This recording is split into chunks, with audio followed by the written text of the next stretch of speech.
ኢትዮጵያ ከሰሞኑ የገጠመችውና ያሸነፈችው አውደ ውጊያ መልከ ብዙ ቢሆንም ምንጩና ግቡ ግን አንድ ነበር። ምርጫው እንዳይደረግ የተናበበ ዘመቻ ከከፈቱትም ሆነ በፖርት ሱዳን ከተሰባሰቡት ጸረ ኢትዮጵያውያን ኃይሎች ሐሳብና እንቅስቃሴ ጀርባ የኢትዮጵያ ታሪካዊ ጠላቶች አፍጥጠውም ይታያሉ። ምርጫና ፓርላማ የሚባለውን በሀገራቸው የማያውቁትም ሆነ የስልጣን ሽግግርን በመፈንቅለ መንግስት ብቻ ሲያሴሩ የኖሩ የቅርብና የሩቅ ኃይሎች ውሎ አዳራቸው ስለ ኢትዮጵያ ክፉውን ማሴርና ጸረ ኢትዮጵያ ኃይሎችን ማሰባሰብም ነው። ባለ ሕገ መንግስቶቹም ሆኑ ሕገ መንግስት አልባዎቹ መንግስታት በኢትዮጵያ ላይ ያላቸው ትርክትና አቋም አንድና ያው ነው። ኢትዮጵያን ማተራመስና የመልክዓ ምድር እስረኛ አድርጎ ማኖር ግባቸው ሲሆን ለዚህም የማይፈጥሩት አጋርነትና ህብረት የለም። በቅርብ የሚታየው እንቅስቃሴም የዚሁ ስር የሰደደ ከንቱ ጥማታቸው ውጤትም ነው። እነዚህ ኃይሎች በአንድ በኩል ምርጫው እንዳይደረግ ሲያሴሩ፣ ጎን ለጎን ደግሞ ኢትዮጵያን ወደ ቀጠናዊ ቀውስ ጎትቶ ለማስገባት ያልፈነቀሉት ድንጋይ ያልማሱትም ጉድጓድ አልነበረም። ዳሩ ግን ኢትዮጵያውያን ዛሬም ዳግማዊ አድዋቸውን እየሰሩ መጓዛቸውን ቀጥለዋል። የሀገር ጉዳይ በዛሬ ቆይታው የጸረ ኢትዮጵያ ኃይሎች እንቅስቃሴን ከምርጫ ባሻገርም በጥልቀት ይተነትነዋል። ከሁለቱም ስጋቶች ጀርባ ግን የኢሳያስ እጅ የለም ወይ? ኢትዮጵያውያን አሳልፈው የሰጡት ወይ ደግሞ አምነው የሰጡት ባህሪ የለም። የቡርሃን መንግስት ትንሽ ተጠናክሮ ያኛውን ቡድን ማጥፋት የሚችልበት ደረጃ ላይ ከደረሰ ቦታ ቀይራ ይሄኛውን ተጠናክሮ ጦርነቶቹ እንዲነሱ ደግሞ በጣም የሚገፉ የውጭ ኃይሎችን ደግሞ እየተመለከትነው ነው። በጽምዶም በለው በሌሎችም አደረጃጀት ምንም እኮ መመርመር አያስፈልግም፣ ኢንቨስቲጌሽን እኮ አያስፈልግም። በግልጽ እኮ አሁን ዛሬ በትግራይ ውስጥ የታፈሱ ያሉ ወጣቶች እኮ በቀጭን ትዕዛዝ የሻዕቢያ ነው። 2382 ቃላት አሉት። ከዛ ውስጥ ስለ ኤርትራ ወይም ደግሞ ዶሜስቲክ ኢሹ ብሎ መጨረሻ ላይ የሚያመጣው 309 ቃላት ናቸው። የጽምዶ ባለቤት የሚገኘው ፖርት ሱዳን አይደለም፣ የሚገኘው አስመራ አይደለም፣ የሚገኘው ኢትዮጵያ ውስጥ አይደለም። እኔ ዳይሬክተሩ የሚመስለኝ የሻዕቢያ መሪ ነው። ደራሲው ደግሞ የግብጽ መንግስት ነው። ተዋናዮቹ ደግሞ የኛ የዋሆች ናቸው። የኛ የዋሃን ማለት የኤርትራ ህዝብ እውነት ለመናገር አደባባይ የነጻነት ቀን ተሰብስቦ ከሚያጨበጭብ ይልቅ ኢትዮጵያ ውስጥ ያለ ኤርትራዊ ይበዛል። የሀገር መከላከያ ሰራዊት እየተፈጠረ ያለውን እንቅስቃሴ ዓለም አቀፉ ማህበረሰብ ወይም ደግሞ የውጭው የዲፕሎማቲክ ማህበረሰቡ እንዲያውቀው በማድረግ ውስጥ ምንድነው ለኢትዮጵያ ሊያተርፍ የሚችለው? ግብጽ ልታስተካክልና አትችልም፣ ሱዳን ልታስተካክልና አትችልም፣ ኤርትራም ሊያስተካክል ወይም ሻዕቢያ ሊያስተካክልና አይችልም። የምናስተካክለው በራሳችን ነው። እንዴት ሰው ከካይሮ አዲስ አበባ ላይ የተረጋጋ መንግስት ሊፈጥርልኝ የሚችል ፍላጎት አለ ብሎ እንዴት ያስባል? ስለ ቀጠናዊ ትብብርና አብሮ ማደግ ፕሬዝዳንት ኢሳያስ ማውራታቸው የሚያምሩባቸው የሚለውና ባህር በር ያስፈልገኛል የሚለው ጥያቄ እጅ መንሻ ይቀርባል። ቀይ ባህርም ለኤርትራኖችን ክፍት እንዲሆን ታደርጋለች ግብጽ በራሷ ማለት። በምን ሞራል ነው ስለ ቀጠናው ሀገራት የምታወራው?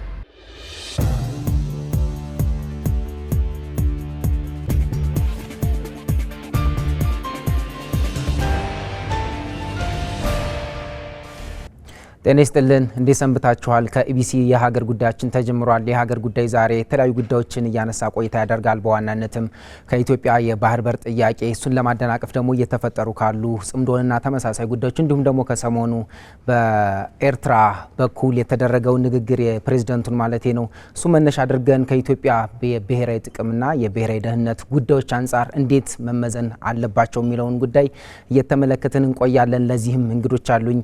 እንግዶቼ የትግራይ ዲሞክራሲያዊ ፓርቲ ትዴፓ ማዕከላዊ ኮሚቴ አባል ናቸው ገብረ ጊዮርጊስ ግዳይ፣ እንዲሁም ደግሞ የሀገር ጉዳይ ቋሚ የፖለቲካ ተንታኛችን አፈወርቅ በዳዊ፣ እኔ ስንታየሁ አባተ አብረናችሁን ቆያለን።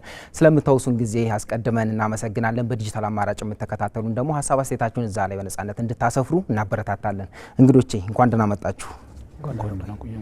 በጣም ጥሩ። በመግቢያ ለማስተዋወቅ እንደሞከርኩት ዛሬ የተለያዩ ጉዳዮችን እናነሳለን። በዋናነት በአፍሪካ ቀንድና ቀጠናው ላይ ያሉ እድገቶችን ከኢትዮጵያ የብሔራዊ ጥቅም ጥያቄዎችና የደህንነት ስጋቶች አንጻር ምን አይነት አንድምታና ሚዛን አላቸው የሚለውን እየመዘንን እንቆያለን። አፈወርቅ ካንተ ልጀምር። በቅርቡ በተለይ ፖርት ሱዳን ላይ የተመለከትነው አንድ ስብስብ ነበረ። እርስ በርስ የሚስማማ አይነት ሀሳብ የሌለው ግን ደግሞ በጋራ የምንሰራንን በሚል ስያሜውንም ጽምዶ በሚል የሚጠራ ኃይል ተሰብስቦ ተመልክተናል። ዋና ጉዳያቸው ጸረ ኢትዮጵያ የሆነ አቋም መሆኑን ደግሞ በንግግራቸው ውስጥ በእንቅስቃሴያቸው ውስጥ ስንመለከት ቆይተናል። እሱን ተከትሎ ደግሞ የሀገር መከላከያ ሰራዊት የውጭ ግንኙነትና ወታደራዊ ትብብር ዳይሬክተሩ ሜጀር ጀነራል ተሾመ ገመቹ ጠንካራ አስተያየት ሰጥተዋል።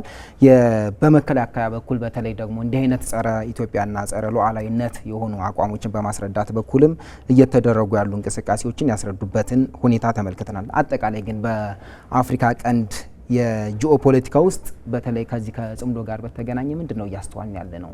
ምንስ ሊያመጣ የተቋቋመ ስብስብና ርባና ያለው አላማ ያለው ምንድነው መሰባሰብና እንቅስቃሴ ነው ወይም ከሚለው እንጀምር። አፈወርቅ፣ አንደኛው ሁሉም ሰው መገንዘብ ያለበት እነዚህ ሰዎች ተጻራሪ አላማ ወይም ፍላጎት ያላቸው ኃይሎች አይደሉም የተሰባሰቡት። ተመሳሳይ አላማ፣ ተመሳሳይ ፍላጎት፣ ተመሳሳይ ግብ ያላቸው ኃይሎች ናቸው የተሰባሰቡት። ግባቸው በሀገር አቀፍም በዓለም አቀፍ ወይም ደግሞ ሀገራዊም ቀጠናዊም ግብ አላቸው። ግባቸው ሁከትን፣ ውድመትን፣ ጸረ ዲሞክራሲያዊነትን መሰረት ያደረገ ግብ ነው። ስለዚህ ይሄ አላማ ነው ያሰባሰባቸው። ኢትዮጵያን ብቻ አይደለም፣ ፓርቲኩላርሊ ኢትዮጵያን ብቻ አይደለም ታርጌት የሚያደርገው። ታርጌቱ ወይም ደግሞ ፎከስ ፖይንቱ ኢትዮጵያ ሳይሆን የአፍሪካ ቀንድ በተለይ ደግሞ የናይል ተፋሰስ አባል ሀገራትን ታርጌት ያደረገ ህብረት ነው። ትብብሩም አላማ የሚያደርገው ምንድነው? በዚህ ቀጠና ላይ ሁከት፣ ብጥብጥ፣ አለመረጋጋትን በመፍጠር የአስተባባሪውን ወይም ደግሞ በበላይነት ይሄንን ጽምዶ በፋይናንስም በፖለቲካ ድጋፍም እያደረጉ ያሉ የካይሮ አለቆቻቸውን ማስደሰት ነው። ምክንያቱም በዚህ በአፍሪካ ቀንድ በተለይ በኢትዮጵያ በተለይ በአባይ ተፋሰስ ሀገራት አካባቢ ላይ ሁከት ቢፈጠር ብጥብጥ ቢሆን ጸረ ልማት የሆነ እንቅስቃሴ ወይም ደግሞ የተስተጓጎለ ልማት ቢኖር የወንዙን የመጠቀም አቅም ያጣሉ። ይህንን ወንዙን የመጠቀም አቅም ማጣታቸው የውሃ ድርሻዬን ያስጠብቅልኛል የሚል የካይሮ መንግስት አለ። ስለዚህ ብዙ ሰው የሚሳሳተው በነዚህ በጽምዶ ውስጥ እየተሳተፉ ያሉ ለኢትዮጵያ ህዝብ በኢንጀነራልም ወይም ፓርቲኩላርሊ ለወጡበት ማህበረሰብ ጥቅም ነው የምንታገለው የሚሉ ኃይሎች የሚታገሉት እርስ በርሳቸው የሚጻረር ሀሳብ ስላላቸው አይደለም። ለምሳሌ በሰሜን ያሉ ቆሞ ቀሮች አሉ። እዚህ በአማራ ውስጥ በአማራ ማህበረሰብ በበረሃውም በጫካውም ገብቶ ለአማራ ህዝብ ትግል ነው የምንታገለው የሚሉ ኃይሎች አሉ። በኦሮሚያ ጫካና በረሃ ውስጥ የሚርመጠመጡ ለኦሮሞ ህዝብ ነው የምንታገለው የሚሉ ኃይሎች አሉ። እነዚህ ሁሉ የሚያመሳስላቸው እንታገልልሃለን የሚሉትን ህዝብ መሰረተ ልማቱን በማውደም ሰላሙን በማናጋት ልማቶቹን በማስተጓጎል ልጆቹ ትምህርት ቤት እንዳይሄዱ በማድረግ ኢንቨስትመንትና ንግድ እንዳይሳለጥ በማድረግ ከማንም በላይ እንታገልለታለን የሚሉትን ህዝብ ነው የሚበድሉት። ስለዚህ የሚያመሳስላቸው አንደኛው ነገር እንታገልለታለን የሚሉትን ህዝብ መበደላቸው ያመሳስላቸዋል። ለምሳሌ አሁን ባለው ለትግራይ ህዝብ ጠላት ማን ነው ብትል ቆሞ ቀሩ ቡድን ነው። ያ ቆሞ ቀሩ ለትግራይ ህዝብ የህልውና ስጋት ሆኗል አሁን። ስለዚህ እነዚህ ኃይሎች በጽምዶ ውስጥ እየተሳተፉ ያሉ ኃይሎች እስከ ፖርት ሱዳን ድረስ የሄዱ ኃይሎች ዋነኛ ግባቸው ኢትዮጵያን ማዕከል ያደረገ የአፍሪካ ቀንድ የሁከት ቀጠና ማድረግ ነው። የአፍሪካ ቀንድን የሁከት ቀጠና ማድረግ ነው ትልቁ ግባቸው፣ ትልቁ ህልማቸው እሱ ነው። ይሄ ህልማቸው ስለዚህ ዋናው መሰረታዊ ነገር አስተባባሪዎቹ የዚህ ቅድም ያልከው ስብስብ የሚያስተባብሩትም በባለድርሻነት የሚሳተፉትም ኃይሎች ተመሳሳይ ፍላጎት ነው ያላቸው፣ ተመጋጋቢ ፍላጎት ነው ያላቸው። ትልቁ ህልማቸው ኢትዮጵያ ውስጥ ልማት ተስተጓጉሎ፣ ኢትዮጵያ ውስጥ ሰላም ተናግቶ፣ ኢትዮጵያ ውስጥ ኢኮኖሚክ ኤንድ ሶሻል ኢንስቴቢሊቲ ተንሰራፍቶ፣ ይሄ ኢንስቴቢሊቲ ደግሞ ወደ ኢትዮጵያ አጎራባች ሀገራት ተዛምቶ ማየት ነው ትልቁ ህልማቸው። የተረጋጋ ሀገር እንዳይኖር ማድረግ ነው ትልቁ ህልማቸው። ስለዚህ ያሰባሰባቸው ይሄ ነው እንጂ ዛሬ ፖርት ሱዳን ላይ ያሰባሰባቸው ኃይል ሱዳን እንደዚህ አይነት እንቅስቃሴን ለማስተባበር አቅም ስላላት እኮ አይደለም። ማለት ዛሬ ሱዳን ነገ እንደ ሀገር ትቀጥላለች አትቀጥልም አደጋ ውስጥ ያለበት ጥያቄ ውስጥ ያለበት ሁኔታ ነው ያለው።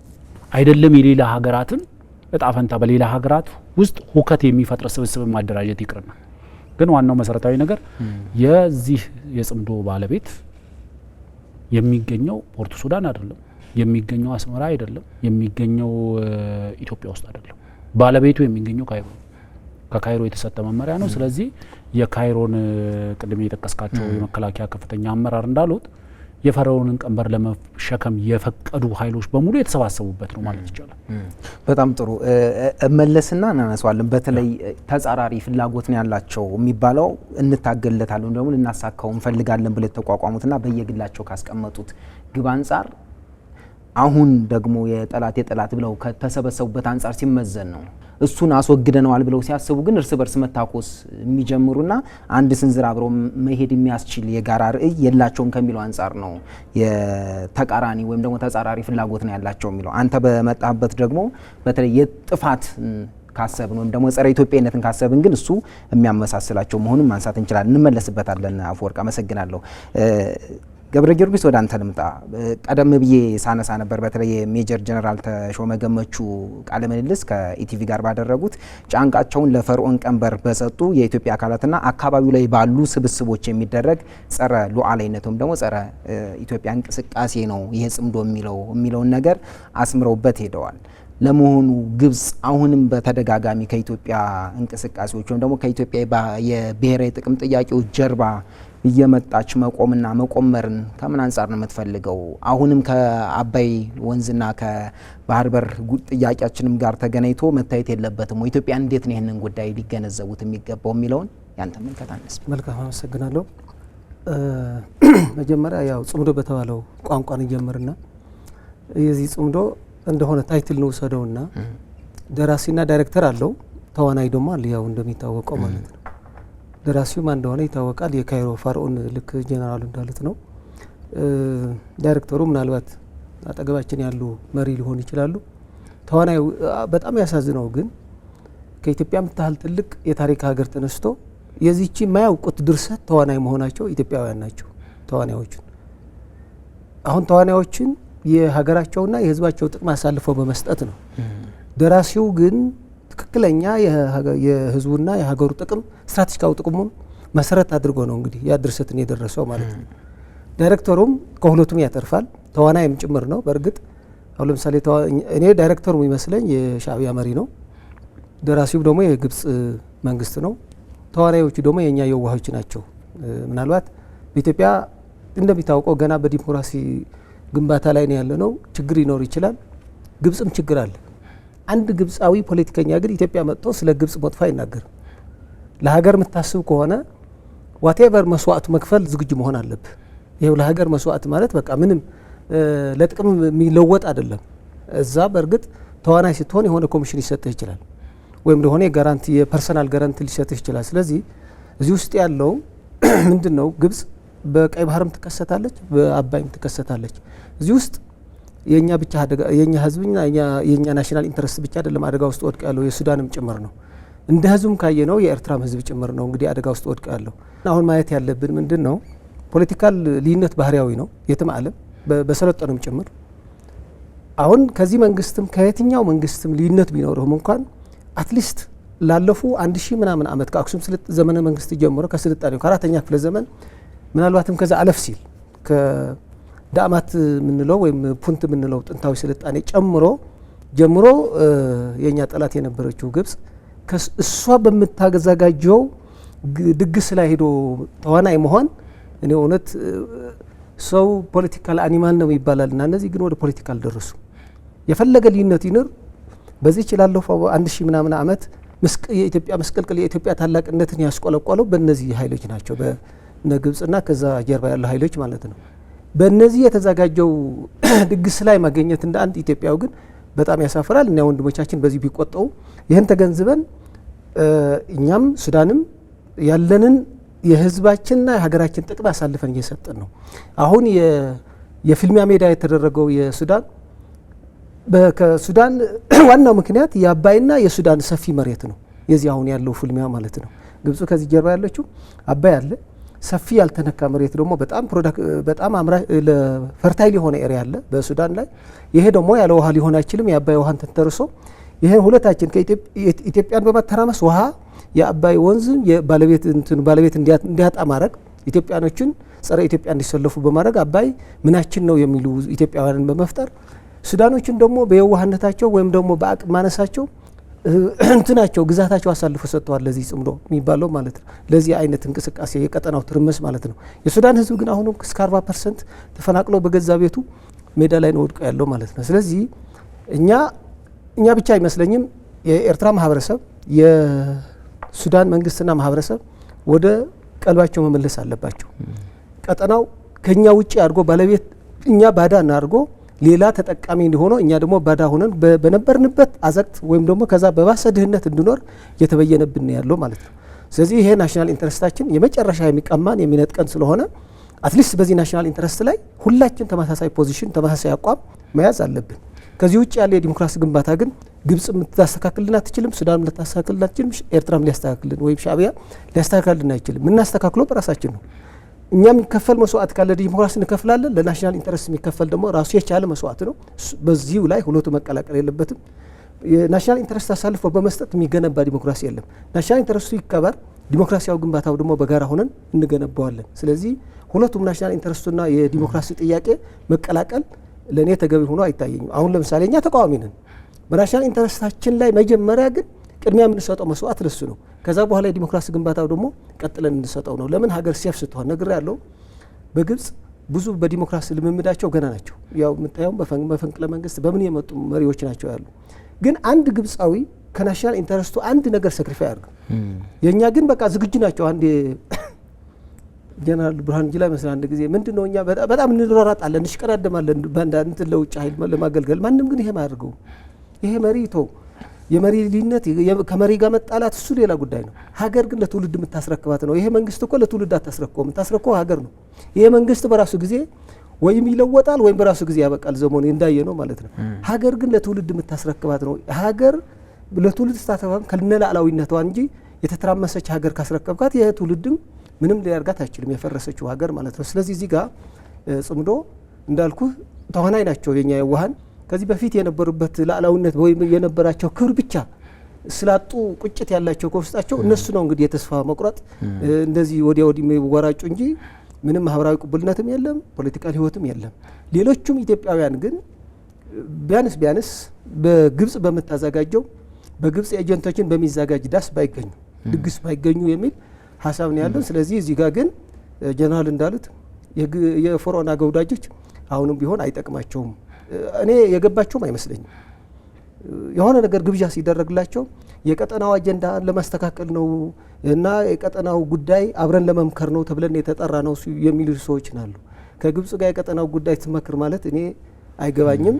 ጉዳዩ አባይን ከባለቤቱ ለመንጠቅ ነው፣ ሱዳንም ከባለቤቶችን መንጠቅ ነው። የሱዳን ለምና ሰፊ መሬቱ። ስለዚህ ሱዳንም ኢትዮጵያውያንም አትሊስት በዚህ ጉዳይ ላይ በደንብ ልናየው ልንተነትነው ይገባል የሚል እምነት አለ። በጣም ጥሩ አመሰግናለሁ። አፈወርቅ ወደ አንተ ልምጣና በተለይ የመከላከያ ሰራዊት እንዲህ አይነት እንቅስቃሴዎችን ለውጭው ማህበረሰቡ ደግሞ ለዲፕሎማቲክ ማህበረሰቡ በራሳቸው ቻናል ደግሞ ለአታሺዎች ማስረዳቱ ምንድነው ፋይዳው? በተለይ ኢትዮጵያ በተደጋጋሚ በቀጠናው ላይ የምትፈልገው ሰላምና መረጋጋትን በጋራ አብሮ መኖርን መዝለቅን ወይም ደግሞ እድገትን ነው አስፓይር የምታደርገው በተደጋጋሚ ታነሳለች። አንተ በተደጋጋሚ የምታነሳዋለ በኢትዮጵያ በኩል ከጎረቤቶች ጋር ጦርነት ለመጀመር የሚያስችሉ ብዙ ምክንያቶች አሉ። ግን የኢትዮጵያ መንግስት ከሱ ይልቅ በንግግርና በሰላም መሄድን ስለሚመርጥ ጦርነቶቹ እንዳይነሱ ተደርገዋል። ጦርነቶቹ እንዲነሱ ደግሞ በጣም የሚገፉ የውጭ ኃይሎችን ደግሞ እየተመለከት ነው በጽምዶም በለው በሌሎችም አደረጃጀቶች ማለት ነው። ሁሉም ጥረት እሳቤውም ደግሞ ድምሩን ስንመለከተው ኢትዮጵያን ወደ ጦርነቱ መሳብ እንደሆነ ደግሞ የሚያሳዩ እንቅስቃሴዎች አሉ። እነዚህ ፍላጎቶችና አውድ ባለበት ውስጥ የሀገር መከላከያ ሰራዊት እየተፈጠረ ያለውን እንቅስቃሴ ዓለም አቀፉ ማህበረሰብ ወይም ደግሞ የውጭው የዲፕሎማቲክ ማህበረሰቡ እንዲያውቀው በማድረግ ውስጥ ምንድነው ለኢትዮጵያ ሊያተርፍ የሚችለው የሚለውን ነገር ለማመልከት አይ ቲንክ ወደ አንተ ጥያቄ ከመምጣቴ በፊት አንተም ያነሳው ገብሬም ያነሳው ላይ አንድ ነገሮች ማድረግ ፈልጋለሁ። ጥሩ አንደኛው ቅድም አንተም ስትለው የነበረው ተጻራሪ ስንል እነዚህ ኃይሎች በፌስ ቫልዩ ከወሰድናቸው በሚነግሩን ደረጃ ከወሰድናቸው ተጻራሪ ይመስላሉ። ለምሳሌ ለአማራ ህዝብ ክብር ነው የምታገለው የሚል ቡድን አለ፣ ለኦሮሞ ህዝብ ክብር ነው፣ ለትግራይ ህዝብ ክብር ነው የምታገለው የሚል ቡድን አለ። እነዚህ ቡድኖች በፌስ ቫልዩ ከወሰድናቸው በሀሳብ የሚጋጩባቸው የራሳቸው ኮንፍሊክቲንግ ዞን አላቸው ወይም ደግሞ ኢንተርሴክሽን ፖይንት አለ። ጅማሯቸው አካባቢ ላይ በፌስ ቫልዩ በሚነግሩን ራሳቸውን ዲፋይን በሚያደርጉት መንገድ ተቀበላቸዋል።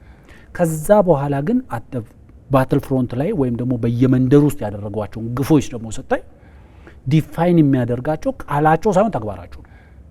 ተግባራቸው ምንድን ነው? በተግባር ከመዘናቸው በቆሞ ቀሮቹና በየበረሃ በየጫካ ውስጥ ከሚሽሎኮሎኩት ጋር ምንም የተጻረረ ነገር የለም። ምንም የአማራ ህዝብ ክብር እንዲኖረው ነው የምታገለው የሚለው ኃይል የአማራ ህዝብ ውርደት ውስጥ እንዲገባ፣ ለአማራ ህዝብ መሰረተ ልማት ነው የምታገለው እያልክ የአማራ ህዝብ መሰረተ ልማትን እያወደምክ፣ የአማራ ህጻናት ትምህርት ቤት እንዳይሄዱ እያደረግ፣ የኦሮሞ ነጋዴ ወጥቶ እንዳይነግድ፣ የኦሮሞ መሰረተ ልማት እንዲወድም፣ ህጻናቶቹ በቤታቸው በወላጆቻቸው ፊት እንዲደፈሩ እያደረግ ከቆሞ ቀሮች የተለየ ሀሳብ የለህም። ተመሳሳይ ነው፣ ተጻራሪ ነገር የለም። ስለዚህ ይህንን ነው ቅድም ተጻራሪ አይደሉም ስለ ነበረው ገብሬ ሲያነሳው። ለምሳሌ የኛ የዋሃንም አይደሉም፣ ሳያውቁ ተሳስቶም አይደለም።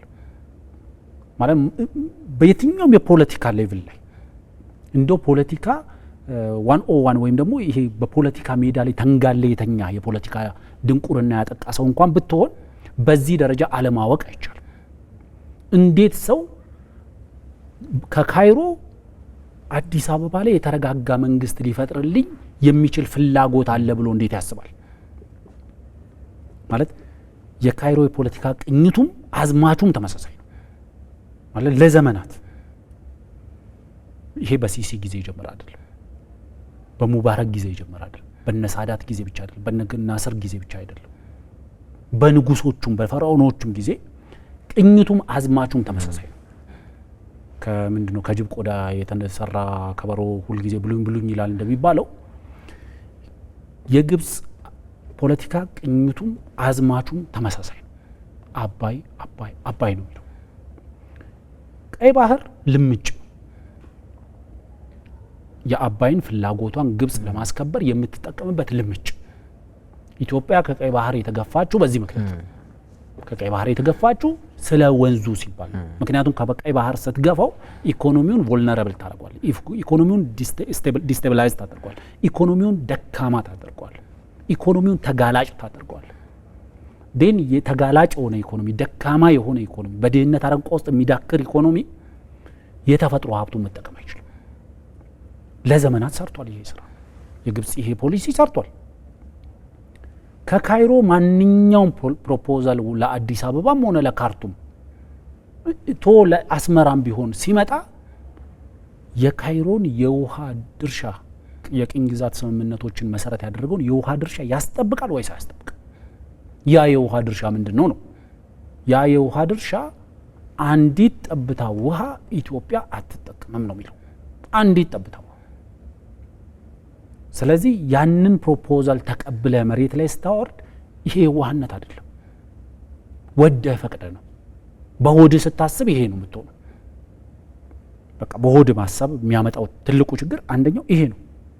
ምክንያቱም የማናቀው ምንድን ነው ማናቀው? ካይሮ ለህዝቧ ያላመጣችውን ዲሞክራሲ ቅድም ገብረ ሲያነሳው ነበረ። የካይሮ የግብጽ ህዝብ የዲሞክራሲ ተቀዳጅቷል።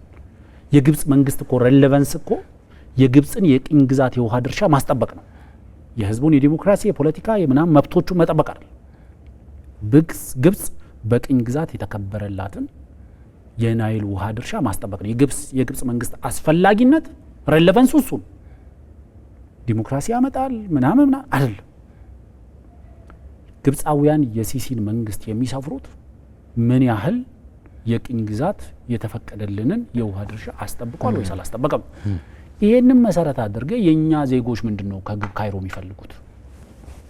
4 ኪሎ መግባት። 4 ኪሎ እስካገባኝ ድረስ ማንኛውንም ነገር እሰጣለሁ።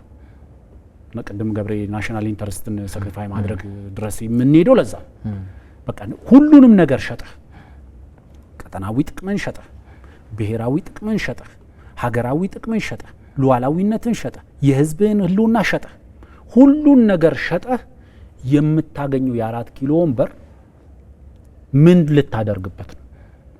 ከዛ አንተ 4 ኪሎ በገባ ማግስት አንተን ከ4 ኪሎ ደግሞ መንቅሮ የሚያወጣ ደግሞ ሌላ ኃይል ታደራጅልሃለች ማለት ነው። ራሱ ያገዘ ኃይል ማለት ነው። 4 ኪሎ ያስገባ ኃይል የሚያወጣህንም ሌላ ኃይል ከኋላ ያዘራጃል። ምክንያቱም ዋናው ዓላማው አንተን 4 ኪሎ ማስገባት አይደለም። ባልተረጋጋ ስርዓት በቃ ወንበሩ ያልጸና ሁል ጊዜ በሁከት በብጥብጥ በጦርነት የሚታመስ ሀገር። ስለዚህ ይሄንን ነው መረዳት ያልቻለ፣ ይሄንን ነው መቀበል ያልቻለ። ይሄን ሀቅ ነው። ምክንያቱም ቅድም ገብሬ ነካክቶታል። ለግብጽ ከኢትዮጵያ በላይ ሱዳን ነች የምታሰጋት ከውሃ ጋር በተያያዘ። ሱዳን ውስጥ ያለው ጦርነት እንዳይቋረጥ ከፍተኛ ስራ የምትሰራው ግብጽ ነች። ዛሬ ከቡርሃን ጋር ቆማ የቡርሃንን መንግስት እየደገፈች ሊመስል ይችላል። የቡርሃን መንግስት ትንሽ ተጠናክሮ ያኛውን ቡድን ማጥፋት የሚችልበት ደረጃ ላይ ከደረሰ ቦታ ቀይራ ይሄኛውን ታጠናክረዋለች። ይሄንን ደቡብ ሱዳን ላይ ባደረገችው ስራ ማየት ትችላል። ይሄንን በሌሎች ሀገሮች ላይ እያንዳንዱ የናይል ተፋሰስ አባል ሀገራት ላይ ያላት ስትራቴጂ ተመሳሳይ ነው። ትልቁ የፎከስ ፖይንቷ ኢትዮጵያ ነች። ምክንያቱም ከ86% በላይ የናይል ውሃ ድርሻ ያላት ሀገር ነች። ይሄን ሀገር ዲስቴብላይዝ ስታደርገው ሰስተነብል የሆነ ወተር ሰፕላይ ይኖራል። እኛ በደማችን ውሃው እናቀጥናለን፣ በአፈራችን እናወፍራለን፣ በዘላቂነት ወደ ግብጽ የሚፈስ ወንዝ እንፈጥራለን። ስለዚህ ይሄ ነው ዋናው መሰረታዊ ነገር። ይሄ መታወቅ አለበት። ወደ አንተ ጥያቄ ስመጣ መከላከያ ሰራዊቱ ዋናው የኢትዮጵያ መከላከያ ሰራዊት ያስፈለገበት ዋነኛው ምክንያት ኢትዮጵያ ውስጣዊ ሰላሟን፣ ቀጠናዊ ፍላጎቷን የምታስጠብቅ ሀገር ማድረግ ነው። ይህንን መፍጠር ነው የመከላከያ ሰራዊት ዋና ዓላማ።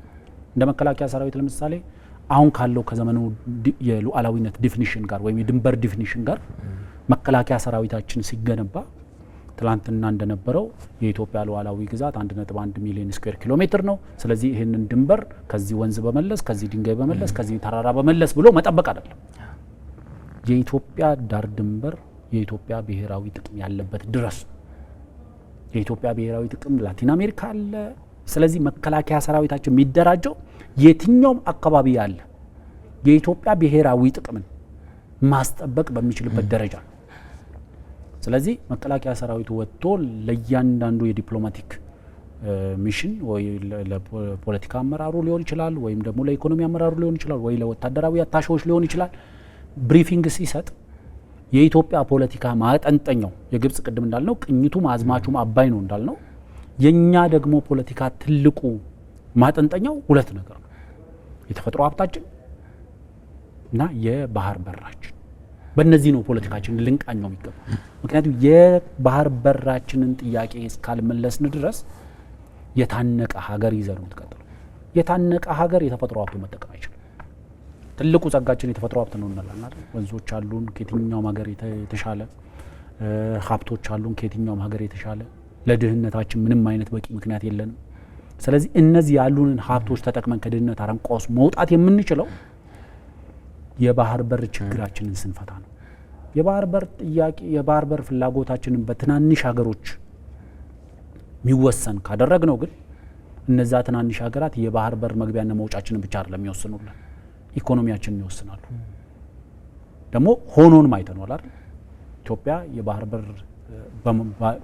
በር በትናንሽ ሀገራት ላይ ጥገኛ በመሆኗ ሉዓላዊነቷን ከአደጋ የምትከላከልባቸው የጦር መሳሪያዎችን እንኳን እንዳታስገባ የተከለከለችበት ነው፣ ዋጋ የከፈለችበት እኮ ታሪክ አለ። ስለዚህ የኢትዮጵያ የፖለቲካ ቅኝቱ፣ የኢትዮጵያ ወታደራዊ ቅኝቱ የኢትዮጵያን ብሔራዊ ጥቅም ማስጠበቅ ነው። ብሔራዊ ጥቅማችን የምንላቸው የተፈጥሮ ሀብታችን፣ የባህር በር መዳረሻችን ናቸው ብሎ ማለት ይችላል። በጣም ጥሩ ገብረ ጊዮርጊስ፣ ወደ አንተ ልምጣና መሰል እንዲህ አይነት ስብስቦች ከኢትዮጵያ የባህር በር ጥያቄ አንጻርስ እንዴት ነው ልንመለከተውና ልንረዳው የሚገባው? በተደጋጋሚ ስናነሳው ነበር። በተለይ ጽምዶን በለው ሌላ ምን ላይ አንስጠው፣ ከዛ ጀርባ በተለይ ፍላጎቱ ከግብጽ በኩል የሚቀዳ ሆኖ ስናገኘው እና ደግሞ ግብጽ አሁን በቀጠናው በአባይ ላይ ያላት ክርክርና ፍላጎት እንደተጠበቀ ሆኖ ኢትዮጵያ በዛ በኩል ያሸነፈች ሲመስል የአባይ ውሃን ወይም ደግሞ የተፈጥሮ ሀብቷን ለልማት የመቀየርና የመዋዋል ሉዓላዊ መብቷን መጠቀምና መተግበር ስትጀምር ቀደም ብሎ አፈወርቅም ሲያነሳ የነበረው የባህር በርን ደግሞ የመድፈን ወይም ደግሞ ወደዛ እንዳትወጣ እንዳትተነፍስ፣ በጥቅሉ ከቀይ ባህር ጋር ድጋሚ እንዳትገናኝ የማድረግ ፍላጎት እንዳላት ደግሞ በግልጽ እያሳየች ነው ቀጠናው በምታደርጋቸው እንቅስቃሴዎችና የከበባ ስትራቴጂዎች። ከዚህ አንጻር እኛ ምን ልንረዳ ይገባል? እንዲህ አይነት እንቅስቃሴዎች ከኢትዮጵያ የብሔራዊ ጥቅም ጥያቄዎች አንጻር የተጋረጡስ አይደለም ወይ የሚለውን ነገር እንመልከተው። ምናልባት የኢትዮጵያ ብሔራዊ ጥቅም ከምንም በላይ አባይና ቀይ ባህር ላይ ያው ዲፐንድ እንዳለው እዛ ላይ እንደሚመሰረት ይታወቃል። በጣም በሚገርመው ቀይ ባህር የኢትዮጵያ ሕዝብ ጥቅም ብቻ አይደለም ያሳጣ ነው። ለምሳሌ እኛ በቀይ ባህር ስንንቀሳቀስ ወይም የኢትዮጵያ ኢኮኖሚ በቀይ ባህር ሲንቀሳቀስ በዚህ በድህነት ደቆ ያለው የኤርትራ ሕዝብ የዛ አካባቢ ያለው ማህበረሰብ ሶማሊያም ጨምሮ 3000 ምናምን እንትን ያለው የባህር በር እንትን አላቸው። አሳ መብላት ሲገባቸው አሳ ኤክስፖርት በማድረግ በዓለም አንደኛ መሆን ሲገባቸው እዚህ ድህነቱ ታያለ። ከኢትዮጵያ አንዳም ኢትዮጵያ ያለውን አቅም የነበረን ታሪክም ጨማምረን አትሊስት ተጣጥረን ምን ብለን የተሻለ ኢኮኖሚ አለን መቼም ከአካባቢ ከዓለም አይደለም ከአካባቢ። አሁን እዚህ ጋር በጣም በሚገርመው ነገር ሱዳን ላይ በዚህ ጋብቻ ላይ የተሳሰሩ ሰዎች ከግብጽ ውጪ ሁሉም ናሽናል ኢንተረስታቸው አስረክቦ ነው ኢንክሉዲንግ ኤርትራ ማለት ነው። ምክንያቱም የኤርትራ ህዝብ እውነት ለመናገር አደባባይ የነጻነት ቀን ተሰብስቦ ከሚያጨበጭብ ይልቅ ኢትዮጵያ ውስጥ ያለ ኤርትራዊ ይበዛል በቁጥር በብዙ እጥፍ ማለት ነው። ስለዚህ እዛ ያሉ ሰዎች ተገዶም ሊሆን ይችላል። መቼም አንድ ገዢ ምን ጊዜ የሚያስገድዳቸው ኃይል አለ፣ የሆነ ማህበረሰብ አለ። ፈርቶ ወይ አትኖሩም ወይም እንደዚህ አናደርግም ብሎ ሊሰበሰብ ይችላል። ስለዚህ በናሽናል ኢንተረስት ስናይ የኤርትራ ናሽናል ኢንተረስት የሱዳን ናሽናል ኢንተረስትም በዚህ ላይ ሳክሪፋይ ተደርገዋል፣ መስዋዕት ሆነዋል። በምን በደካማ ፖለቲከኞች ምክንያት ማለት ነው።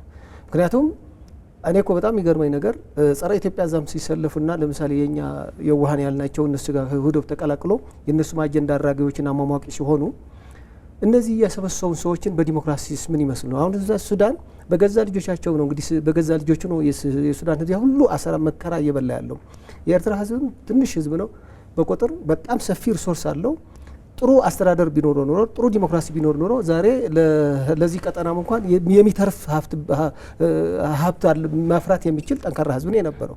እነዚህ ሰዎችስ ከዚህስ ምንድን ነው የምንማረው ነው? ለምሳሌ አሜሪካ ሆነ ስትታገል አሜሪካ ያለው ዲሞክራሲ የራሱ የሆነ ሞቲቭ አለው። እዚህ ከነዚህ ጋር ስትጣመር ግን እንደው አንዳንዴ ምንድን ነው ፍላጎትስ ምንድን ነው? እውነትስ ዲሞክራሲ ነው ነው? ለምሳሌ እነዛ ሰዎች ለህዝባቸው ምን ፈየዱ በሚለው ነው። እነዚህ የኢትዮጵያ ናሽናል ኢንተረስት ብቻ አይደለም እዚህ ላይ ከክሪፋይ መሆኑም ግን ኢትዮጵያ ሞር ሴንሲቲቭ ናት። ያላት ታሪካዊ እንትን አለ፣ አቅምም አለ፣ ታሪካዊ ባለቤትነትም አለ በቀይ ባህር፣ ተፈጥሯዊ ባለቤትነትም አለ በቀይ ባህር። ምክንያቱም የአክሱም ሀገረ መንግስቱ የሀገሪቱ ሀገረ መንግስት ከአክሱም ይጀምራል ብለን ነው የምናስበው። ከዚህም ጀምሮ በታሪኩም ሰነድ ስላለ የቀይ ባህር ባለቤት ናት። እስከ ትናንቱ እስከ ሁለተኛ ዓለም ጦርነት ማግስትም በዓለም አስወስና የቀይ ባህር ባለቤት እንድትሆን ተደርጋለች። ይሄ በሰነዳ ያለ ነው። ኢቭን ከሁለተኛ ዓለም ጦርነት በፊትም ኤርትራ በጣሊያን ስር በነበረችበት ጊዜም ባለቤት ነን። እንግዲህ እሱም በሊግ ኦፍ ኔሽን ተብሎ በተቋቋመው በ1920ዎች አካባቢ ከአንደኛ ዓለም ጦርነት በኋላ ሊግ ኦፍ ኔሽን ተቋቁሞ ኢትዮጵያ በዛም ያቀረበችው ማመልከቻ ተቀባይነት አግኝቶ አሰብ እንድትጠቀም ፍቃድ አግኝታለች ማለት ነው። ባለቤትነቷን እያስጠበቀች ነው የመጣችው። ትናንትም ብዙዎቹ ነው አሁን የኢትዮጵያ ፖለቲከኞችም የኢትዮጵያ የከፍተኛ የመንግስትም የወታደራዊ አመራሮች እንደሚሉት ኢትዮጵያውያን አሳልፈው የሰጡት ወይም ደግሞ አምኖ የሰጡት ባህር የለም። ባህሉ በህገወጥ መንገድ ነው ነው ዋናው ነገሩ። አንድ የባህር የመስጠትና የመከልከል መብትም የለውም የዛ አካባቢ ያለው ሀገራት መሪዎች ማለት ነው። ምክንያቱም ይሄ ተፈጥሯዊ ነው። ተፈጥሯዊ ሲባል ደግሞ ለኢትዮጵያ ተጨማሪ ታሪካዊ ነው። ስለዚህ ይሄ ናሽናል ኢንተረስታችን ዝም ብለን የተጫንበት ሳይሆን በታሪክም በተፈጥሮም በባለቤትነትም በእውነት በህግም አይደለም ቀይ ባህር ብቻ ኤርትራ የኢትዮጵያ አካል ናት ተብላ እኮ ነጻ ሀገር እንዳትሆን ዓለምን ፈርመዋል እኮ። በጉልበት ነው የተወሰደችው። ያው ቀኝ ጊዜ የጉልበት ግዛት ነው። ስለዚህ ጉልበት ነው እንግዲህ በጉልበት የተነጠቅ ነው እንጂ ኤርትራ የኢትዮጵያ አካል ናት የሚለው እኮ በቃ ኦልሬዲ በህግ እኮ አለ። በዚህ እኛ ስንጠይቅ የሆነ የሰውን ፈልገን ምናምን አይደለም። ታሪካችን ማንነት በህግ የተፈቀደልን መብት ጠይቀ ነው እንግዲህ ኢትዮጵያ አሁን የናሽናል ኢንተረስት የጠይቅሳለችና ምናልባት ብዙ ኢትዮጵያውያንም ባህር እንደ ጥያቄ መግባትም የለበትም። በቃ የኢትዮጵያ እንደሆነ አድርገው ማሰብ ያስፈልጋል። እንቅፋት አለ፣ ትክክል ነው። ያ እንቅፋት ግን በስትራቴጂክ በሆነ መንገድ ሰላማዊ በሆነ መንገድ መፍታት አለበት። ምክንያቱም አሁን ጽምዶው ስጋታቸው የኢትዮጵያ አቅም እንደሚታወቀው ለነጻነት በቂ ጉልበት አለው። በጨለማም ጊዜም እንኳን በዚህ በቀኝ ጊዜ በነበረበት ጊዜ በራሱም ተደራጅቶ ነጻነቱን ያስጠበቀ ህዝብ ነው። ያ ህዝብ በኢኮኖሚው ነፃ ከሆነ የኢኮኖሚ ሉዓላዊነቱን ካረጋገጠ የነ ግብጽ ህልውና እዚህ አካባቢ አይኖሩም። ሱዳኖችም ፕሪፈር የሚያደርጉ የሚመርጡት የኢትዮጵያ ህዝብ ነው በሚሰጣቸው ጥቅም ማለት ነው። የአባይ ውሃ የሚያህል ከኢትዮጵያ ነው የሚመነጨው። እኛ ደግሞ ውሃ እንሰጥም አላልንም፣ በጋራ እንጠቀምበት ነው የኢትዮጵያ ጥያቄ። ምን ጊዜም ነገም ይኖራል ይሄ ነገር፣ ምክንያቱም ከጎረቤት ጋር ያለን ሰጥቶ በመቀበል ስለምናምን ማለት ነው። ከኤርትራ ህዝብም አብረን መኖር ነው እንግዲህ ፍላጎታችን እንጂ ለመጨፍለቅ ወይም ደግሞ ለሱ ለመውረር አይደለም። ለሌሎቹም እንደዚህ ማለት ነው። ስለዚህ እነዚህ ነገሮችን ሁሉ ግምት ውስጥ በማስገባት እዚህ አካባቢ ያሉ ጎረቤት ህዝቦችም የኛ ጥያቄ ኖት ኦንሊ ለኛ ናሽናል ኢንተረስት የነሱም ናሽናል ኢንተረስት የነሱም የኢኮኖሚ የድህነታቸው ምንጭ የሆነው የቀጠናው ግጭትን ተፈቶ በሰጥቶ መቀበል በጋራ ስንጠቀም የኢትዮጵያ ናሽናል ኢንተረስት ብቻ ሳይሆን የሁሉም ህዝቦች ተጠቃሚነትን በከፍተኛ ደረጃ ከፍ እንደሚያድግ ግምት ውስጥ ማስገባት አለባቸው። ለዚህ ደግሞ ዲፕሎማሲያችን በደንብ መጠንከር አለበት። ለምሳሌ ከጥቂት አምባገነኖች ጋር ባንነጋገርም እንኳን አትሊስት ከማህበረሰቡ ጋር የምንገናኝበት ፕላትፎርም መፍጠር ያስፈልጋል። እኛ በተለያየ መንገድ የምናነጋግራቸው ሰዎችን ምን ይሁን ምን ሱዳንም ኤርትራም ሶማሊያም ያለው ናሽናል ኢንተረስቱ ወይም ደግሞ ኢኮኖሚያዊ ትራንዛክሽኑ ኢኮኖሚ ልውውጡ ከኢትዮጵያ ነው። ከግብጽ ምንም ነገር የለም። ከግብጽ ምንም ነገር አይመጣም። አሁን ኤርትራ እኮ ከኛ ጋር ጸብ ኑሮም እንኳን ራሱ የኛ ጤፍ የኛ በርበሬ ሁሉም ሪሶርስ በተለይ የእርሻ ምርት ከኛ ነው የሚሄድባቸው። ከግብጽ ምንም ነገር አይመጣም። የሚመጣም ለመተራመሻ የሚሆን በጀት ነው። እሱ ደግሞ ፖለቲካል ነው። ለተለያዩ አማጺ በኢትዮጵያ የሚንቀሳቀሱ የሚሰጥ እንጂ ለኤርትራ ህዝብ የሚሰጥ አይደለም። ስለዚህ ይህም ነገር ሰፋ አድርገን በማየት የኢትዮጵያ ጥያቄ የኢትዮጵያ ህዝብ ብቻ ጥያቄ ሳይሆን ለሁሉም ጎረቤት ህዝቦችን በሚጠቅም መልክ እየተጠየቀ እንደሆነ ሁሉ ሊረዳው ይገባል። ጥሩ። እዙ ላይ ወደ አፈወርቅ ከመለሴ በፊት ባጭሩ እንድታነሳው ገብሬ የኤርትራ ራሴን የቻልኩበት ወይም ደግሞ እንደ ነጻ ሀገር እውቅና ያገኘሁበት 35ኛ ዓመት ብላ ከሰሞኑ በዓል ነበራት። እዛ ላይ ፕሬዝዳንት ኢሳያስ አፈወርቂ ንግግር አድርገው ነበረ፣ ረዘም ያለ ንግግር። እንዴት አገኘው? ለቀጣዩ ውይይታችን መነሻ እንዲሆነን አጭር ማስታወሻ አንሳልንና እንቀጥላለን። በጣም እንትን ነው። ምናልባት ይሄ አህጉር ምናልባት የዛሬ 60 ምናምን ዓመት የነበረው አገዛዝ የጉልበተኞች አገዛዝ ነው። እንግዲህ በኃይል የተከፋፈለ አገዛዝ ነው። የኤርትራ ጉዳይ በዓለም የተወሰነ የኢትዮጵያ አካል መሆኑን በዓለም አቀፍ በዩናይትድ ኔሽን ቻርተርም የተፈረመ ጉዳይ ነው። እኔ የሚገርመኝ 60 ዓመት ሙሉ በጣሊያንና በእንግሊዝን ሲገዙበት የነበር ጊዜ የነጻነት ሆኖ ነው እንግዲህ ፈቅዶ ወደ ኢትዮጵያ ሲመጡ እኮ ወደ ኢትዮጵያ ሲቀላቀሉ በኮንፌዴሬሽን እኮ ይታወቃል። በዩናይትድ ኔሽን ጥያቄ የቀረበ ኤርትራ ነጻ ሀገር ልትሆን አትችልም፣ በጉልበት የተወሰደች ነው። ስለዚህ በጉልበት ስትወስድ ወደ እናት ሀገሯ ትመለስ የሚለው ዩናይትድ ኔሽን ራሱ ኮሚቴ አቋቁሞ ወደ ኤርትራ ልኮ የኤርትራ ህዝብ ተሰብስቦ ቆይቶ ምንድን ነው የምትፈልጉ ሲል ምን ጥያቄ የለው። አንድ ላም ጥጃዋ ዛም ላይ አስረዋል፣ ላሟን እዚህ ላይ አስረዋል። ሁለቱም በጉጉት አላቸው እንዲገናኙ። ምንድን ነው አሁን ጥያቄያቸው? ይኸው የጥጃዋ ጥያቄና የላሟ ጥያቄ ነው። ኤርትራ ወደ እናቷ ይኸው ጥጃዋ ወደ እናቷ መሄድ የምትፈልገው ሁሉ እኛም ወደ እናት ሀገራችን መቀላቀል እንፈልጋለን። በዚህ ደረጃ የተቀላቀሉና በጸጋ የተቀበሉትን የሪፈረንደም ጥያቄ የባርነት ጊዜ ነበር ማለት ትንሽ ህዝቡ መሞኘት ነው፣ ህዝቡ መሸወድ ነው የሚመስለኝ። ሌላ ምንም አያስፈልግም። የኤርትራ ህይወት ምን ይመስላል ነው የህዝቡ፣ የገዢዎችን አይደለም። የህዝቡ ምን ይመስላል ነው። ከዚህ በፊት የነበረ በንጉሱ ጊዜ እስከ ደርግ ጊዜ የነበረው የአዲስ አበባ ኢኮኖሚ እንኳን በእነሱም የተቆጣጠሩት ሁኔታ ነው የነበረው። ዛሬ አስመራ ውስጥም እንኳን የሚቆጣጠሩት ኢኮኖሚ የለም።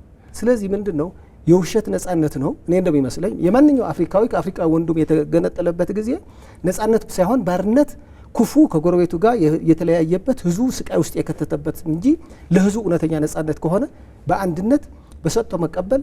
እዚህ አካባቢ ያለ ሪሶርስ ብዙ ነው። ቀይ ባህር አለ፣ አባይ አለ። የኢትዮጵያ ሪሶርስ ሰፊ ነው።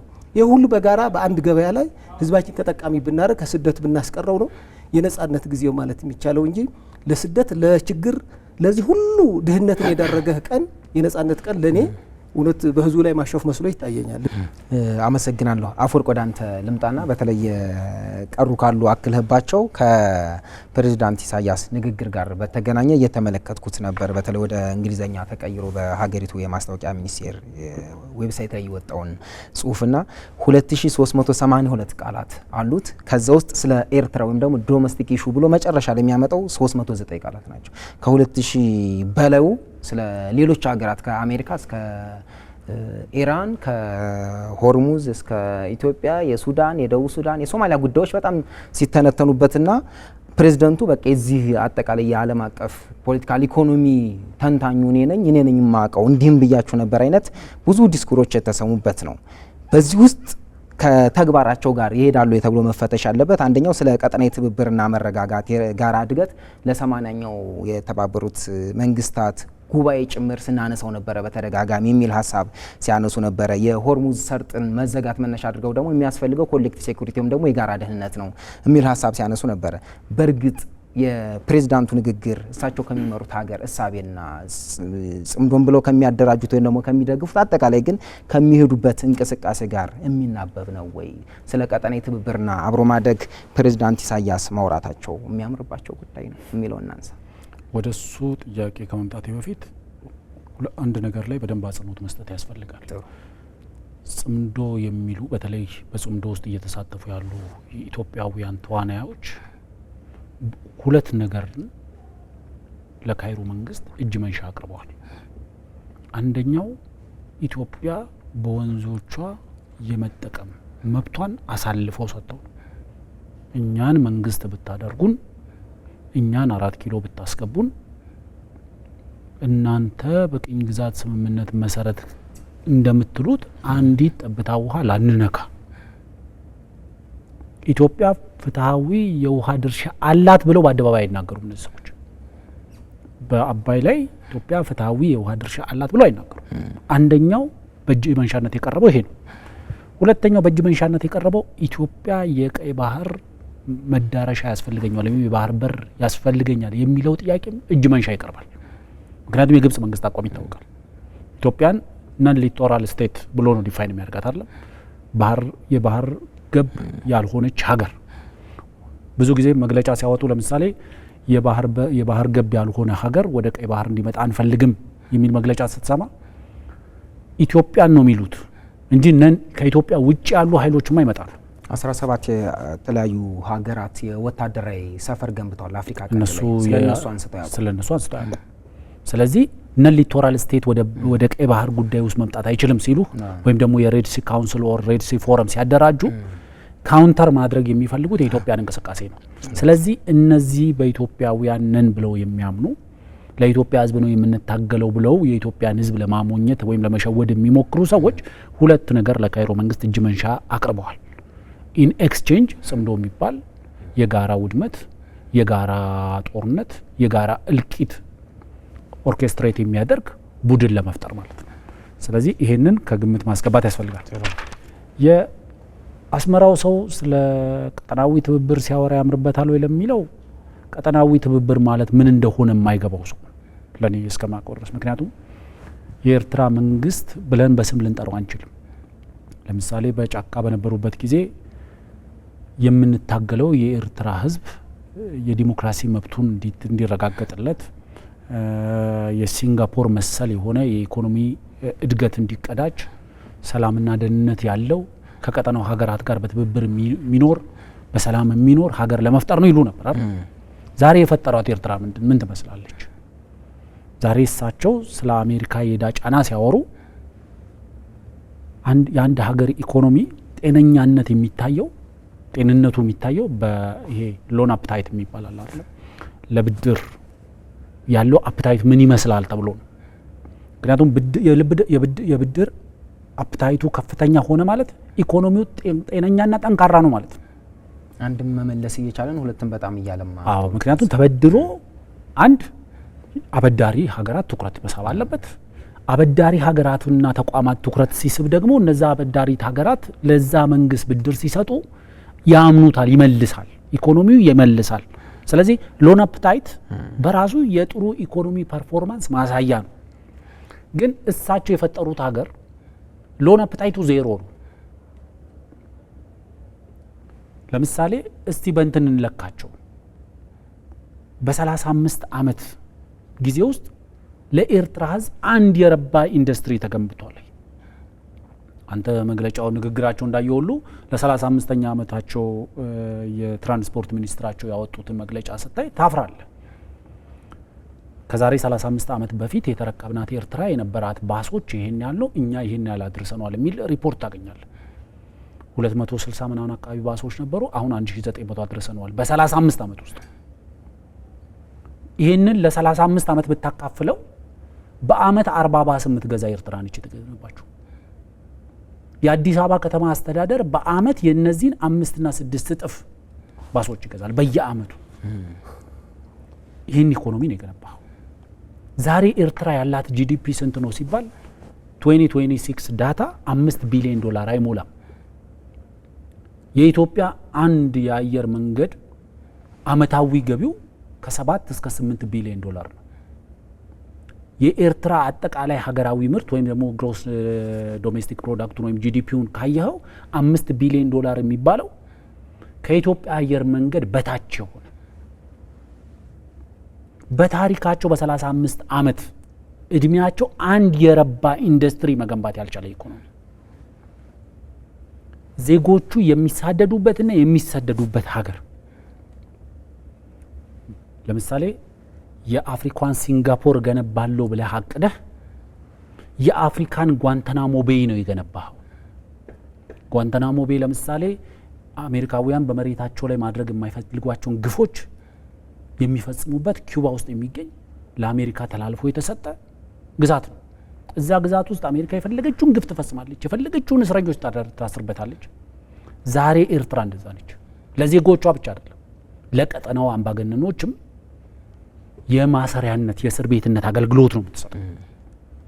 ስለዚህ ሲንጋፖርን እፈጥራለሁ፣ በኢኮኖሚ ሲንጋፖርን እፈጥራለሁ፣ በሚሊተሪ ሰሜን ኮሪያን እፈጥራለሁ ያልክ ሀገር የፈጠርከው የዜጎቿም የቀጠናው አምባገነኖችም እስር ቤት የሆነች ጓንታናሞ ቤይ አፍሪካዊ ጓንታናሞ ቤይ ነው ስታብሊሽ ያደረገው። በምን ሞራል ነው ስለ ቀጠናው ሀገራት የምታወራው? የቀጠናው ሀገራት ለምሳሌ ከዚህ ቅድም አንተ ስታነሳው እንደነበረው ኢትዮጵያ በቀጠናው ጥቅሟን ልታስጠብቅ የምትችለው በአንድና በአንድ መንገድ ብቻ ነው፣ በሰላም። ምክንያቱም ከቀጠናው ሀገራት ጋር ትስስራችን ደማዊ ትስስር ነው፣ ማንነታዊ ትስስር ነው። ይሄ ዝም ብሎ በጂኦግራፊ ወይም በድንበር ወይ በናን አይደለም፣ በህዝብ ነው የምንተሳሰረው፣ በህዝብ ነው አንድ ላይ የተሰፋ ነው። ስለዚህ እኛ ከጎረቤቶቻችን ጋር በሰላም መኖር ነው ተርፋማ የሚያደርገን ወይም ተጠቃሚ የሚያደርገን። እሳቸው ተላላኪ ሆነው እያገለገሉት ያለው የካይሮ መንግስት ከቀጠናው ጋር ምን ትስስር አለው? ጂኦግራፊያዊ ትስስር የለው። ይሄም ማንነታዊ ወይም በማንነት ወይም በታሪክ የሚተሳሰር ትስስር የለው። ግን ለሱ አገልጋይነት፣ ለሱ ተሸካሚነት፣ ለሱ ተቀጣሪነት ብቻ የቆሙ ትልቁ ሚሽናቸው ቀጠናውን ሁከት ውስጥ መክተት። ለዛ ነው ብዙ ጊዜ ወደ ኤርትራ ውስጥ የማይመለከቱት። እኛ አንዳንዴ በፕሮግራማችን ትንሽ መስተዋቱን ዞር አድርገን ራሳቸው እናሳያቸው እንላለን እንጂ እሳቸው በአስመራ ቤተ መንግስታቸው ውስጥ የተቀመጡት በቀጠናው የካይሮ ጉዳይ አስፈጻሚ ነኝ በሚል ጭንቅላት እንጂ ለኤርትራ ህዝብ ምን አመጣሁለት፣ ለኤርትራ ህዝብ ምን አደረኩለት፣ ምን ያህል መንገድ በስንት ሺህ ኪሎ ሜትሮች የሚለካ መንገድ ነው የገነቡለት። ኢንዱስትሪ ገንብተውለታል፣ ወጣቱ ስራ የሚያገኝበት። ዩኒቨርሲቲዎቻቸው ትላንትና የነበሩት የተረከቡት አንዱ ዩኒቨርሲቲ ዛሬ የት ነው ያለው? እያንዳንዱን ነገር ብንጠይቅ እሳቸው ስለ ቀጠናዊ ትስስር፣ ስለ ቀጠናዊ ሰላም፣ ስለ ቀጠናዊ ንግግር፣ ድርድር ምናምን የሚያወሩ ሰው አይደሉም። የሚደበቁበት ጥፍራቸው ውስጥ መደበቅ ያለባቸው ሰው ናቸው ብዬ የማስበው። በጣም ጥሩ። ከ309 ቃላት ውስጥ ስለ ሀገራቸው ጉዳይ ካወሩትም ውስጥ አብዛኛው ትኩረት እናደርግባቸዋለን ብለው የሚያስቡትን የጠቆሙበት ነው። ትምህርት፣ ጤና፣ መንገድ ምናምን በሚል እንጂ የተሰራውን ባለፉት ዓመታት የተሰራውንም በቁጥር ማስደገፍና ማስቀመጥ የሚችሉ አይደሉም። የማይሆነው ደግሞ እሱን የሰራው ነገር ከሌለ ልትፈጥረው ስለማችል ቁጥሩን የአጭር የመውጫ ሀሳብ እናንሳ። ገብረ ጊዮርጊስ የፕሬዝዳንቱ ንግግር ላይ ሱዳን፣ ደቡብ ሱዳን፣ ኢትዮጵያ፣ ሶማሊያ የበለጠ ትኩረትና ጥረት ይፈልጋሉ፣ በውስጣቸው ያለው ችግር ለቀጠናው በጣም አሳሳቢ ነው የሚል አይነት ሀሳብ ሲያነሱ ተመልክተናል። ሉዓላዊ ተቋማትን በሚያንኳስስ መልኩ የጦር አበጋዞች ወይም ደግሞ ታጣቂ ቡድኖች መፈልፈልም የቀጠናው ስጋት እንደሆነ አድርገው ሲያነሱት ተመልክተናል። ከሁለቱም ካነሷቸው ስጋት እውነት እንኳ ቢሆኑ እነዚህ ስጋቶች ብለን ወስደንላቸው ከሁለቱም ስጋቶች ጀርባ ግን የኢሳያስ እጅ የለም ወይ? የእሳቸው ፍላጎት አይደለም ወይ? ከነዚህ ጀርባ ያለው እንቅስቃሴ የሚለውን ነገር ጥያቄ ማድረግ ፈለኩላል። በጣም ጥሩ። አንድ መጀመሪያ የሚገርመኝ ነጻነት በዲሞክራሲ ስር የሚገኘው አንድ እሴት ነው። ነጻነት ስትል ዲሞክራሲ መኖር አለበት። መጀመሪያ የዲሞክራሲ ባለቤት ስትሆን የነጻነት ባለቤት ትሆናለህ። ነጻነት ማለት በአፍሪካው ምድር እርስ በርስ መተባበር ነው ነጻነት እንጂ መለያየት አይደለም። መተናኮል ማሴር ምናምን አይደለም። አሁን በጣም ይገርም አንድ ስለ ኢኮኖሚ የተነሳው ነገር አሜሪካ አፈወርቅም እንዳለው ሲጀምር አሜሪካ ብድር አይደለም እየተበደረች ያለችው የራሷ ኢኮኖሚ እያሰፋች ነው። ምክንያቱም ስቲል የምንጠቀመው የአሜሪካ ዶላር ከረንሲ ነው። የራሷ ከረንሲ ስለሆነ ዓለም የሚቆጣጠረው እሷ አትበደርም። እሷ የራሷ ፕላስ ደግሞ የአሜሪካኖችን የኢኮኖሚ ጥበብ እንኳን በኤርትራ በሌሎች ሀገርም የለም። ኤርትራማ ምንም እኮ ስለ ኢኮኖሚ የሚተነትን ባለሙያም የለም ምንም የለም። የፖለቲካ ትንታኔ ነው። አሁን ግን ምን መሰለ እኔ በጣም ይገርመኝ የሚያሳዝነኝ አብሮ ቀድሞ ማደግ የሚችል የነበር የኤርትራ ኢኮኖሚ ከኢትዮጵያ ጋር ተባብሮ የኢኮኖሚ ላላውነቱ ከኢትዮጵያ ይልቅ ለኤርትራኖችን ይበልጥ አድቫንቴጅ የነበረው ጥቅም ብልጫ የነበረው ዘግቶ በኢንዳይሬክትሊ ደግሞ ለግብጽ ቀኝ ግዢ አሳልፎ ሀገሪቷ እየሰጧት ነው። ግብጽ የምትሰጠው ነገር ምንም የለም ለኤርትራ። እንዳው ቀይ ባህር እንዳትጠቀም ኤርትራ የኤርትራ ሕዝብ የቀይ ባህር ተጠቃሚ እንዳይሆን በጣም በሚገርመው ነገር ልክ ለኢትዮጵያ አባይ ወንዝ እንዳንጠቀም እንደምታደርገው ሁሉ ቀይ ባህርም ለኤርትራኖችን ክፍት እንዳይሆን ታደርጋለች ግብጽ በራሷ ማለት ነው። ምክንያቱም ቀይ ባህር በረጋችን ላይ የመንገድ አይደለም። ይሄ መንገድ በዓለምም አይከለከልም። መንገድ በሞራልም በህግም አይከለከልም። መንገድ ነው። መርከብ ስታልፍ ምንም አትከለክልም። ንግድ ነው። በባህሩ ላይ ያለ ዓለምን ያጋጨው እንግሊዝም ፈረንሳይም አንደኛና ሁለተኛ ዓለም በተለይ አንደኛ ዓለም ጦርነት ምክንያት የነበሩ የባህር ጥያቄ የባህር ማዕድን ናቸው፣ ሀብት ናቸው። ለምሳሌ አሳ ግብጽ ከቀይ ባህር ኃይለኛ የሆነ ሪሶርስ ትዝቃለች። ከዛ የመዳበሪያ ግብአት የሚሆን ፖታሽ ምናምን የሚባል አሳ እነዚህ ሁሉ ከዛ ትጠቀማለች። ኤርትራኖችን ጊዜ እንዳይጠቀሙ አቅማቸው እንዳያድግ ከኢትዮጵያ ትራንዛክት እንዳያደርጉ ከኢትዮጵያ ኢኮኖሚ ላይ አብሮ ካደጉ የስነሱም የቀይ ባህር ተጠቃሚነታቸው ያውቃሉ፣ ይረዳሉ፣ ይገነዘባሉ የሚለው ነገር በደንብ አድርጋ እየሰራችበት ነው። እሳቸው አንድ በዚህ ዘመን የተለመደ ሴራ ምንድን ነው? ምላስን ሌላ ትናገራለህ፣ ከውስጥ ደግሞ ሌላ ትሰራለህ። ስለዚህ ለቀጠናው የሚያስቡ ከሆነ ከመካከለኛው መንግስት ያላቸው ልዩነት በአፍሪካ ህብረትም በዩናይትድ ኔሽንም ጥያቄ አቅርቦ መከራከር ይችላሉ። ይሄ የጋራችን ተቋም ነው፣ ጉድለቱ እንዳለ ሆኖ ማለት ነው። ስለዚህ ምንም እኮ መመርመር አያስፈልግም፣ ኢንቨስቲጌሽን እኮ አያስፈልግም። በግልጽ እኮ አሁን ዛሬ በትግራይ ውስጥ የታፈሱ ያሉ ወጣቶች እኮ በቀጭን ትዕዛዝ የሻዕቢያ ነው። እነሱ የሚፈለጉ ለሱዳን አቅርቦት ነው። የሱዳን ኢንተረስት ደግሞ የአልቡርሃን ወታደራዊ መንግስት የግብጽ ኢንተረስት እንጂ የሱዳን ኢንተረስት አይደለም፣ የሱዳን ህዝብ ኢንተረስት አይደለም። በዚህ ጀርባ ደግሞ እነሱም አሉ። የግብጽ አጀንዳ አራማጆች የአልቡርሃን መንግስት የግብጽ መሳሪያ መሆኑ ይታወቃል። ለዚህ ነው አቅርቦት እያቀረበ ያሉ። እነዚህ የግብጽ ኢንተረስቶችን የሚያራምዱ ደግሞ ምንም ጥያቄ የለውም የሀገር ላላዊነት እየተዳፈሩ ነው። ኖት ኦንሊ የኢትዮጵያ የሱዳንም ጭምር እየተዳፈሩ ነው። ለቀጠናው የምታስብ ከሆነ የውስጥ ጉዳያችሁ በራሳችሁ ጨርሱ። በጋራችን ያለ የሚያጨቃጭቀን ባድመ ሊሆን ይችላል፣ አሰብ ሊሆን ይችላል። እሱ የሚያጨቃጭቀን ከሆነ ህግ አለ፣ በሩ ክፍት ነው። በሰላማዊ መንገድ እስከሆነ ድረስ አሳማኝ የሆነ ማስረጃ ይዞ መከራከር እየተቻለ ሌላ አዙሪት ለምን አስፈለገ የሚለው ጥያቄ ሲመለስ እኮ ነው እጀለን የሚሉ እንጂ ይሄ ኦፊሻል የሆነ የምናየው ጽምዶ ብሎ ኢትዮጵያ የማታውቀው በግሉ የፈለጉ ቡድኖችን እየጠሩ የኢትዮጵያ ዜጎችን ስለ ኢትዮጵያ ክፉ እያሰቡ እዚህ ላይ እጅ የለሁበትም ማለት ግን ትንሽ ያው ለኛም አይደለም ለሌላ ተራ ሰውም እንትን መሸወድ አይቻልም። ማጠቃላይ ሀሳብ ካለ አጭር ነገር ነው ማለት የምፈልገው። አንዳንዴ የሻዕቢያ መንግስት ንግግርን ስትሰማ ቀጠናዊም ሆነ ሀገራዊ ማጅራት መቺነትን መተዳደሪያ ታደርግና ከዛ ደግሞ የቀጠናው ሰላምና ጸጥታ ተናግቷል የሚል ወቀሳም ደግሞ የምታቀርበው አንተ ከሆንክ ይህንን ለማድረግ የግድ አንተ ወይ ሻዕቢያ ወይ ሻዕቢያ በቅሎ መሆን አለብህ።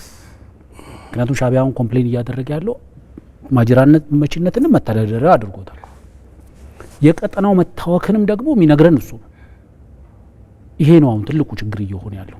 ስለዚህ ቅድም ገብሬ እንዳነሳው የቀጠናው ሰላም እንዲሆን ቀጠናው ወደ ልማት እንዲመለስ ከተፈለገ ዓለም አቀፍ አሰራሮች አሉ። ዓለም አቀፋዊ ጉዳዮችን በዓለም አቀፋዊ መድረኮች ማስተናገድ ይቻላል። በሀገራት የውስጥ ጉዳይ እየገባ የምንታቦጫርቅ ከሆነ ደግሞ አንተ የቀጠናው ማጅራት መቺ እንጂ የቀጠናው ሰላም ወይም ትብብር ፈላጊ አይደለህም ማለት ይቻላል። ሁለታችሁንም በጣም አመሰግናለሁ። የተወደዳችሁ የኢቢሲ ቤተሰቦች የሀገር ጉዳይ ከኢቢሲ የተመለከታችሁትን ይመስል ነበር። ዛሬ የተለያዩ ጉዳዮችን እያነሳን ቆይታ አድርገናል።